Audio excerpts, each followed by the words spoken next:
G'day there ladies and gents of the internet, I am the Braveheart Aussie and welcome to a journey in world building. This is our third and final setting deep dive episode for the world of Ozovin, and it's customary to use this episode to examine the terrors of a world, and there are numerous and diverse challenges here living atop a global ocean. Before we continue though, I want to draw your attention to a brand new series here on the channel.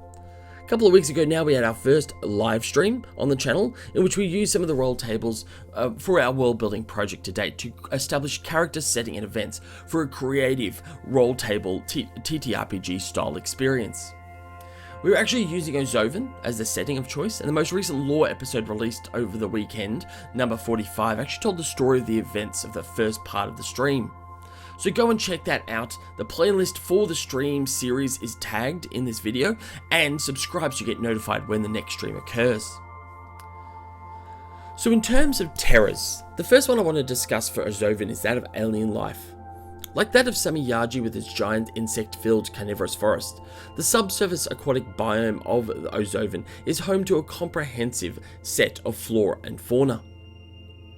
The most ubiquitous types of fauna are a diverse genus of squid analog creatures called decipods. Yet the appearance of these creatures is very different to a terrestrial squid, with elongated cylindrical bodies, slightly bulbous in the center, 4 pairs of eyes posited equidistant around the center of the body, with 5 tentacles on each end, 2 long and thin and 3 thicker and shorter. The end of the tentacles have longer spike-like hairs that continue up the tentacle length, getting smaller and finer until dissipating shortly before the body. The creature has a mouth at each end of its body, at the confluence of the tentacles, and appears to vomit up any refuse or excrement. The most common species, known to have a body section approximately 1 foot in length, and are approximately 3 feet in length from tip to tip of the long tentacles at each end. However, there are various sizes ranging from less than 1 inch in length to larger variants of approximately 10 feet in length. Larger species are known to be aggressive and attack vessels or people in the water, though the real threat comes when they either school to feed or if people accidentally make contact with one of their expansive colonies. The squid creatures on the planet are all capable of forming siphonophores. A siphonophore is an organism comprised of individual creatures connected together for mutual support, defense, breeding and feeding as a sort of mobile aquatic colonies.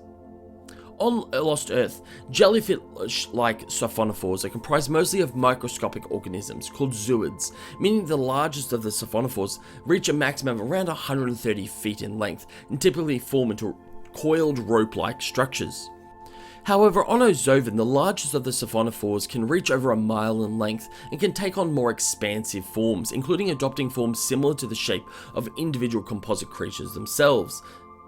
In these cases, these mega colonies can form loose configurations of individual component creatures that take on specialist roles.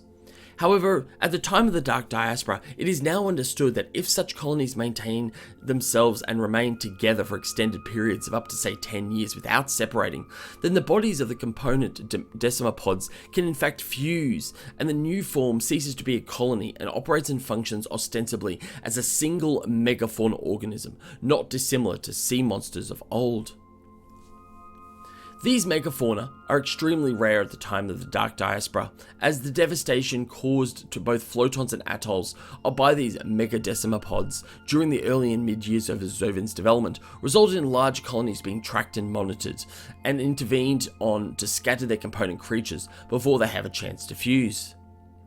Despite this, every decade or two, a megadecipod emerges undetected, typically from one of the deeper reaches of the global ocean, and represents a critical threat to the regional populations until destroyed. Apart from these sea monsters, the largest and most well-known terror facing the world of Ozovin is colloquially referred to as the Swell. Comprised of a large number of interregional and some cases pan-global tsunamis and tidal waves that occur at the annual alignment of the planet's satellites of Neptune and Trina. The Swell represents the largest and most significant threat to both flotons and atolls on Ozovin, even at the time of the Dark Diaspora. While errant tidal waves on the ocean world are frequent and a common occurrence, and can be severe enough to endanger smaller flotons, they are generally manageable. However, during the swell, the waveforms generated by the tidal stresses of the alignment of the two moons causes over 1,000 different tsunami and tidal waves to be generated across different parts of the planet ocean. These waves can reach a height of 900 feet, can travel for as little as 1 mile, or as far as circumnavigating the entire world. While there are no land masses to fully abate the wavefall energy of the tsunami-like tidal waves, sub-ocean terrain does have a significant effect on the scale and duration of the intensity of the waves. This actually led to the current distribution of the atolls across the planet, with a focus on the continent-sized shallows, as well as increasing the height of the atoll platforms above the water.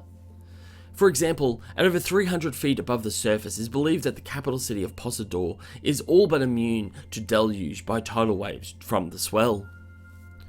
Nevertheless, the swell remains extremely dangerous, with the largest capable of completely submerging and capsizing even larger flotons and causing significant damage to smaller atolls, often leading to their subsequent collapse. While widespread destruction from the swell waves routinely set back development of Ozovin during the course of its development, in some cases reducing the total population of the planet to as low as 50,000 only 3 centuries earlier, it is not uncommon for 3 to 4 flotons to be lost each year, with presumable loss of all hands. At the time of the diaspora, the risk of the swell has been addressed through monitoring and information. A primary responsibility of Ozovin's Global Congress is the maintenance of a network of orbital observation satellites, referred to as the Aquatic constellation. The satellite constellation maintains real-time monitoring of topographical changes of the planet's aquatic surface, allowing for early warning, particularly during times of swell.